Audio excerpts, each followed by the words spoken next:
So yesterday we have finished about the receipt part of the budget, revenue receipt and the capital receipt.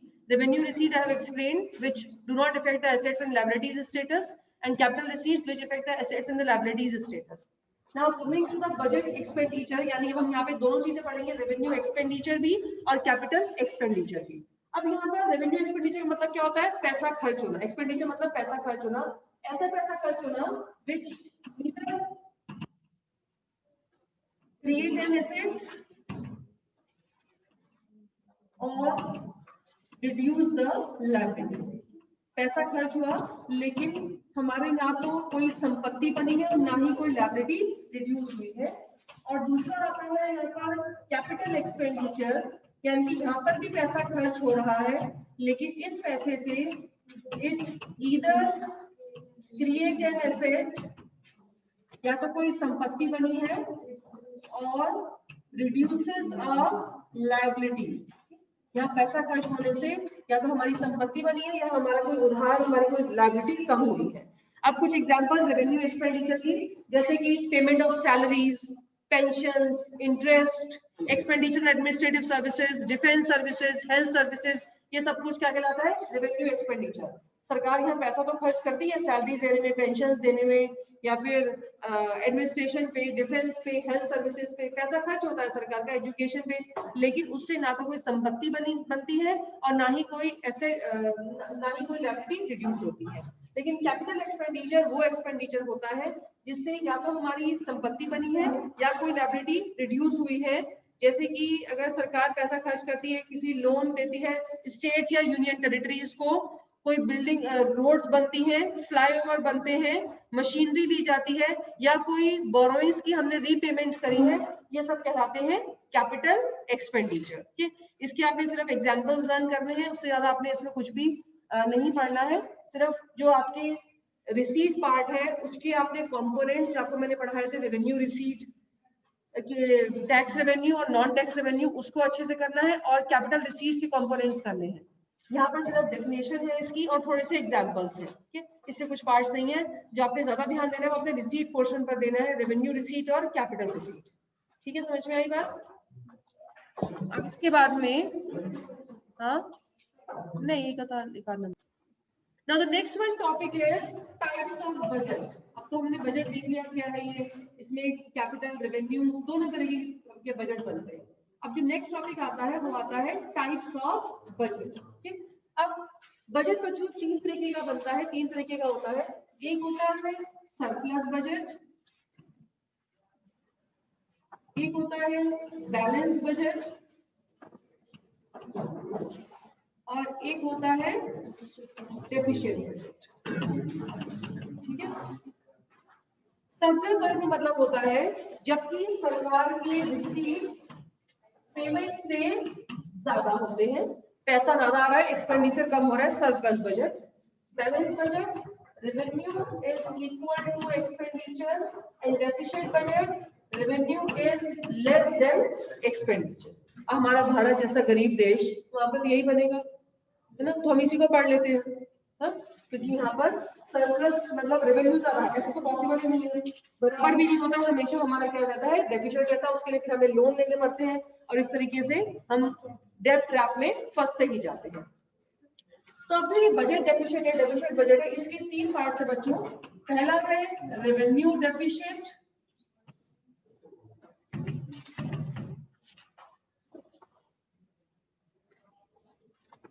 second is fiscal deficit, and third is primary deficit. These are the three types of the budget deficit or deficit budgetary. Okay, so now first of all we are starting with the revenue deficit.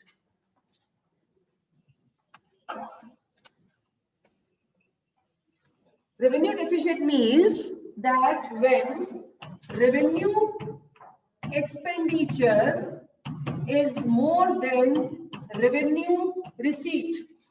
जब सरकार का revenue expenditure revenue receipt से ज्यादा होता है वो कहलाता है रेवेन्यू डेफिशिएंट.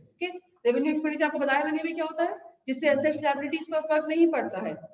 रेवेन्यू में वही चीजें आएंगी। लेकिन जब रेवेन्यू एक्सपेंडिचर सरकार की टैक्स, ये subsidies, scholarships, payment to the staff, ये सब कुछ ज्यादा होता है रेवेन्यू रिसीट से, जितना टैक्सेस कलेक्ट हो रहा है उससे ज्यादा होता है, तो उसको हम क्या बोलते हैं, रेवेन्यू डेफिशिएट। ठीक है, समझ में आ रही बात? कंपोनेंट्स बताया आपको मैंने क्या होते हैं रेवेन्यू रिसीट के, रेवेन्यू एक्सपेंडिचर के। तो जब रेवेन्यू एक्सपेंडिचर रेवेन्यू रिसीट से ज्यादा होगा वो कहलाएगा रेवेन्यू डेफिशिएट। अब इंपॉर्टेंट है इसमें इसके इम्प्लीकेशंस, ये जो डेफिशिएट है वो क्या इंप्लाई करता है, इसको आपने ध्यान से पढ़ना है। पहला है inability of the government to meet its regular and recurring expenditure.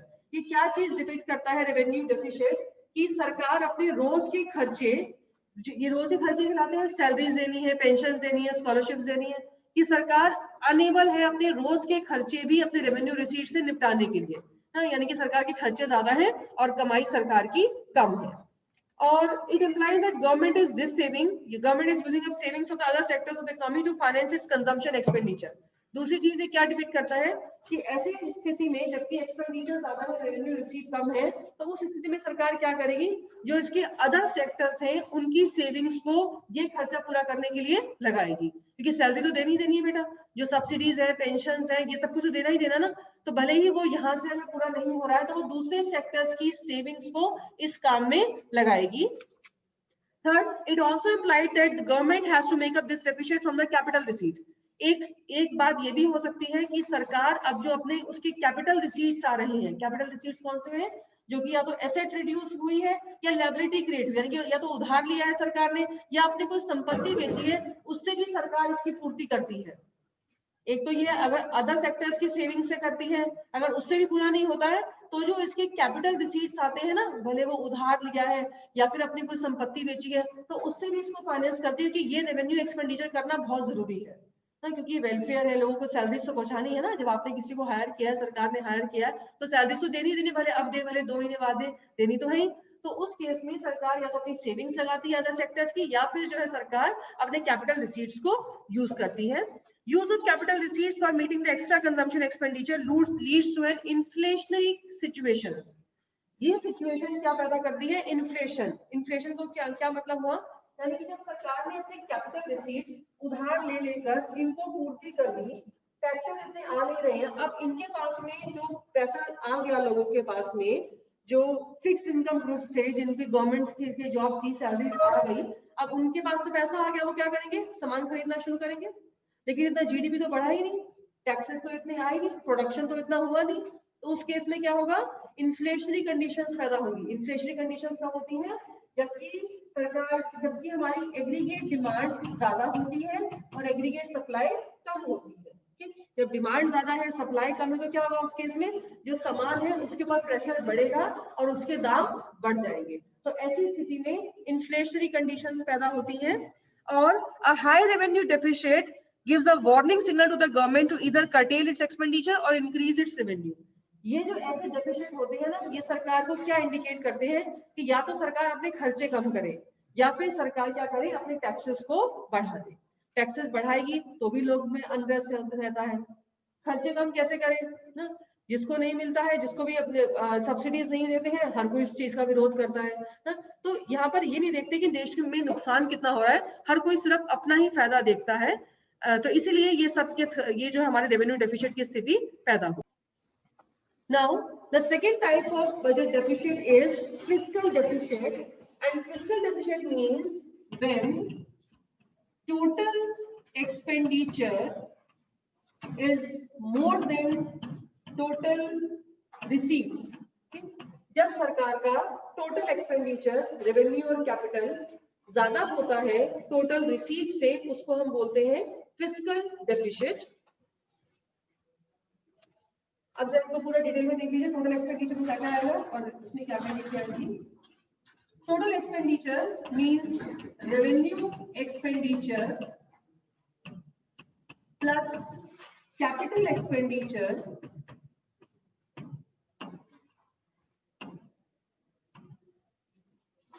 is greater than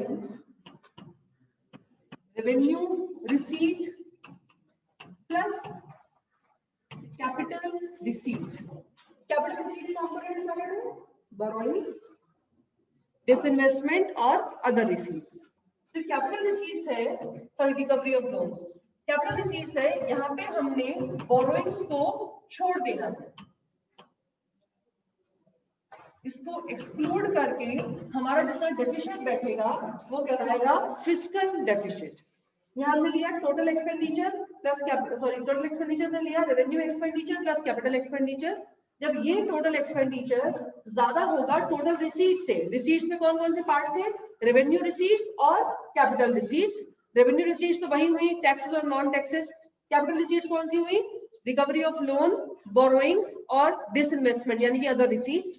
उसमें से हमने एक कंपोनेंट को छोड़ देना है बोरोइंग्स, ये छोड़ करके बाकी हमारा जितना हिसाब किताब बैठेगा वो कहलाएगा फिस्कल डेफिशिएंट। अब ये बोरोइंग्स को क्यों छोड़ा गया भैया, जब हमने सब कुछ ले लिया हमने बोरोइंग्स को क्यों छोड़ा, इसलिए छोड़ा ताकि पता चल सके कि हम कितनी पूर्ति बोरोइंग्स से करते हैं, क्योंकि सरकारें आती हैं सरकारें जाती हैं, पता चले एग्जैक्ट इस समय इस साल कितना उधार लिया गया, क्योंकि अगर इसको भी ले लेंगे तो पता ही चलेगा ना फिस्कल डेफिशिएंट कितना है, फिर तो वो जीरो आ जाएगा कि पूर्ति तो करनी है। भले आप उधार लें भले कुछ भी करें, यहाँ पे ये एक्सपेंडिचर तो पूरे करने हैं ना, घर के खर्चे तो पूरे करने हैं, सरकार से कम तो कर नहीं सकती है, तो वो खर्चे पूरे करने के लिए कितना उधार लिया गया है वो यहाँ पे डिपेक्ट हुआ, क्योंकि ये तो उसको खर्चा पूरा करना ही करना है, भले ही कितना ज्यादा बढ़ जाए रिसीट्स, कैपिटल रिसीट्स कितने बढ़ जाए, बोरोइंग्स कितनी बढ़ जाए, तो बोरोइंग्स को छोड़ करके हमें एग्जैक्ट पता लगे कि हमने कितनी डिसइन्वेस्टमेंट करी है, कितना हमने रिकवरी ऑफ लोन दिया है, यहाँ पे कितने रेवेन्यू रिसीट्स हुए हैं, वो भी एग्जैक्ट पता चले, इसलिए यहाँ पर जो है बोरोइंग्स को एक्सक्लूड करा गया है फिस्कल डेफिशिएट में। The first implication of the fiscal deficit is debt trap. Fiscal deficit इसलिए कि total borrowings बढ़ जाती है, यानी कि fiscal deficit हमें क्या डिपिक्ट करता है कि कितनी borrowings करी जा रही हैं, और वैसे भी fiscal deficit जनरली borrowings के इक्वल ही होता है। तो अब भैया हमने इस साल उधार लिया, अब अगले साल स्थिति तो यही रहेगी ना, फिर से उधार लिया, क्योंकि इसकी इंटरेस्ट भी तो पेमेंट करना है, उसके लिए फिर उधार लिया, फिर अगले साल फिर उधार लिया। तो इस तरीके से हमारा भारत 1980 से डेट ट्रैप में फंसता ही जा रहा है, और वो आने वाले समय में भी नहीं निकलेगा, और उसका हर्जा कौन भुगतेगा, आप लोग भुगतेंगे इंक्रीज टैक्सेस के रूप, जो पहले हमारे जब हम छोड़े तब लिया गया उसको हम भुगत रहे हैं इंक्रीज टैक्सेस में, जो आज दिया जा रहा है उसको आप लोग बेयर अप करेंगे in the form of the increase taxes, क्योंकि प्रेशर तो सबसे ज्यादा जनता पे ही पड़ता है, जो भी प्रॉब्लम झेलनी है that is being faced by the people of the country, not by the ministers, not by the officials, only by the government, only by the people of the country. okay? इसीलिए यहाँ पर जो ये डेब्ट trap की स्थिति आती है फिस्कल डेफिशिएट से, क्योंकि यहाँ पर हम बोरोइंग्स को ही पे करने के लिए, उसके इवन इंटरेस्ट की पेमेंट करने के लिए भी हमें फिर से उधार लेना पड़ता है, फिर उसकी इंटरेस्ट पेमेंट के लिए उसके उधार, पहला बार तो ऐसे कैसे रखा हुआ है, तो ऐसे करते करते करते करते इतना ज्यादा उधार है हमारे भारत के ऊपर, और उसका जो प्रेशर है वो किस पे आता है, आम जनता के ऊपर आता है। Second is inflation. अब उधार लेके एक्सपेंडिचर तो हमने पूरे कर दिए, लेकिन गुड्स और सर्विसेज तो बढ़े ही नहीं ना, जब आपकी जेब में पैसा आ जाएगा फिक्स्ड इनकम ग्रुप्स में तो वो तो चीजों को डिमांड करेंगे ना, अब चीजों की डिमांड तो हुई नहीं, सॉरी प्रोडक्शन तो हुआ नहीं, प्रोडक्शन हुआ होता तो टैक्सेस आते या फिर रिसीट्स आते, कमाई होती, प्रॉफिट होता, वो तो हुआ ही नहीं, तो उस स्थिति में क्या होगा, इन्फ्लेशन की स्थिति आएगी, जबकि सप्लाई कम है और डिमांड ज्यादा है, क्योंकि जो फिक्स्ड इनकम ग्रुप्स है उनकी जेबें भर चुकी हैं, इस उधार लेकर के उनको दे दिया गया है, तो गुड्स और सर्विसेज प्रोडक्शन तो उस हिसाब से नहीं बढ़ा ना, अगर बढ़ा होता तो रेवेन्यू रिसीट के साथ में बढ़े होते, ठीक है। तो इसलिए यहाँ पर जो हमारी जो दूसरी प्रॉब्लम आती है that is a problem of the inflation, because why there is a problem with inflation, because aggregate demand is more than aggregate supply. Third is foreign dependence. कई तो ऐसी पेमेंट है जो कि हमें विदेशों से उधार लेना पड़ता है, अपने देश से उधारी पूरी नहीं होती है, क्योंकि आधे लिमिट तक उधार दे सकता है। फिर फॉरेन डिपेंडेंस, जब हम फॉरेनर से उधार लेते हैं तो उनका हस्तक्षेप हमारे देश में बढ़ जाता है, हमें दोबारा भी वहीं से सामान लेना पड़ता है, हो सकता है कहीं और सस्ता मिल रहा हो, लेकिन हम मजबूर है कि हमने वहां से उधार पे चल रहा है, हमें वहीं से ही सामान लेना पड़ेगा ना, क्योंकि हमारा उधार चल रहा है वहां पर, तो हमारी फॉरेन डिपेंडेंस और साथ में कंट्रीज हम उधार लेते हैं उसका हस्तक्षेप, उसका इंटरफेरेंस हमारी हर पॉलिसीज में रहता है, ठीक है। जब भी आप कहीं उधार लेते हैं तो उसका हस्तक्षेप आपके घर में बढ़ जाता है। And next is hampers the future growth, जो फ्यूचर ग्रोथ है हैम्पर होती है, कारण जब आप उधार लेते हैं तो आपको उसको इंटरेस्ट पेमेंट करनी है और बॉन्ड्स सिर पे खड़ी हुई है। जो आप टैक्सेस के रूप में पैसा कमाते हैं वो देश के डेवलपमेंट में नहीं लगता है, इंफ्रास्ट्रक्चर में नहीं लगता है, किसमें लगता है? सिर्फ उधार की पेमेंट करने में लगता है, इंटरेस्ट की पेमेंट करने में लगता है। तो इस तरीके से आपकी जो फ्यूचर ग्रोथ है, आने वाली जनरेशन जो उनके लिए फैसिलिटीज होनी चाहिए, medical facilities, infrastructure facilities, schools, hospitals या फिर एजुकेशनल इंस्टीट्यूशन या फिर जहां पर वो जॉब कर सके, ऐसी फैक्ट्रीज का सेटअप होना वो पॉसिबल ही नहीं है, क्योंकि हम जो पैसा है किसमें यूटिलाइज कर रहे हैं? वो इंटरेस्ट की पेमेंट करने में यूटिलाइज कर रहे हैं। तो इस तरीके से जो फ्यूचर ग्रोथ है वो भी इस तरीके से हैम्पर होती है, नुकसान होता है उसमें, फ्यूचर ग्रोथ नहीं हो पाती है।